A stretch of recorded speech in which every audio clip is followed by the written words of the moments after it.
শুক্রবার ছুটির দিনেও চট্টগ্রামের মাধ্যমিক বিদ্যালয়গুলোতে অনুষ্ঠিত হয়েছে বিভিন্ন শ্রেণীর বার্ষিক পরীক্ষা।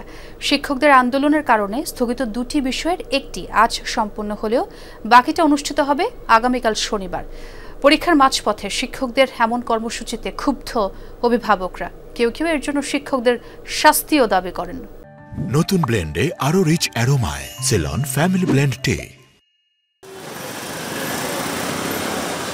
শুক্রবার ছুটির দিনেও বার্ষিক পরীক্ষা দিতে বিদ্যালয়ে হাজির শিক্ষার্থীরা, বাইরে অপেক্ষায় অভিভাবকরা। আর্থিক সুবিধা ও পদোন্নতি সহ 4 দফা দাবিতে কর্মবিরতিতে যাওয়ায় দেশের প্রায় সব মাধ্যমিক বিদ্যালয়ে দুটি বিষয়ের পরীক্ষা স্থগিত হয়েছিল। এদিকে শিক্ষা মন্ত্রণালয়ের সতর্কবার্তার পর আন্দোলন সাময়িক স্থগিত করে শিক্ষকরা বন্ধের দিনই পরীক্ষাগুলো নিতে শুরু করেন। শিক্ষকদের দাবি, শিক্ষার্থীদের একাডেমিক ক্ষতি পুষিয়ে দিতেই এই উদ্যোগ। আমরা আগামী দিনও সাপ্তাহিক ছুটি শনিবারেও আরেকটা বাকি পরীক্ষা আছে, সেটাও নিয়ে ফেলবো এবং সুন্দরভাবে স্বতঃস্ফূর্তভাবে কিন্তু বাচ্চারাও এখানে এসেছে, সকলেই পরীক্ষা দিচ্ছে। শুক্রবার পরীক্ষা বসাকে নতুন অভিজ্ঞতা বলে মনে করছেন শিক্ষার্থীরা।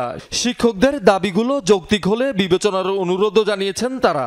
শিক্ষকরা তো আন্দোলনের মানুষ নয় না, যদি তাদের দাবিগুলো যৌক্তিক হয় তাহলে অবশ্যই সরকারের তা মেনে নেওয়া উচিত। শুক্রবার আসলে স্কুলেও আসা হয় না, তো সেই ক্ষেত্রে পরীক্ষার সময় স্কুলে শুক্রবার আসা এটা প্রথম একটা অভিজ্ঞতা।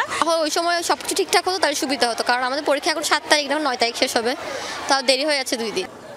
তবে অভিভাবকদের অভিযোগ, শিক্ষার্থীদের জিম্মি করে দাবি আদায়ের চেষ্টা করছেন শিক্ষকরা, যা অগ্রহণযোগ্য।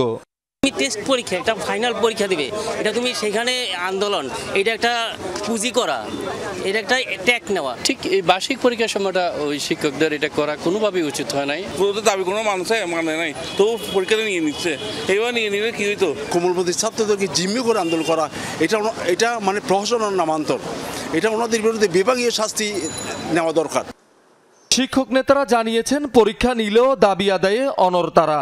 আমাদের দাবি দাওয়াগুলো চলমান আছে, আন্দোলন স্থগিত করা হয়েছে, আন্দোলন কখনো প্রত্যাহার করা হয়নি, স্থগিত করা হয়েছে। আমরা আশা করব এই যে দাবিগুলো আছে, আমাদের 4টা দাবির মধ্যে 3টা দাবি অন্ততপক্ষে খুব দ্রুততম সময়ের মধ্যে বাস্তবায়ন করতে পারে। এই ঘটনার ফলে সমাজে শিক্ষকদের ভূমিকা নিয়ে প্রশ্ন তৈরি হয়েছে বলছেন সচেতন মহল। শহীদুল সুমন, যমুনা নিউজ, চট্টগ্রাম।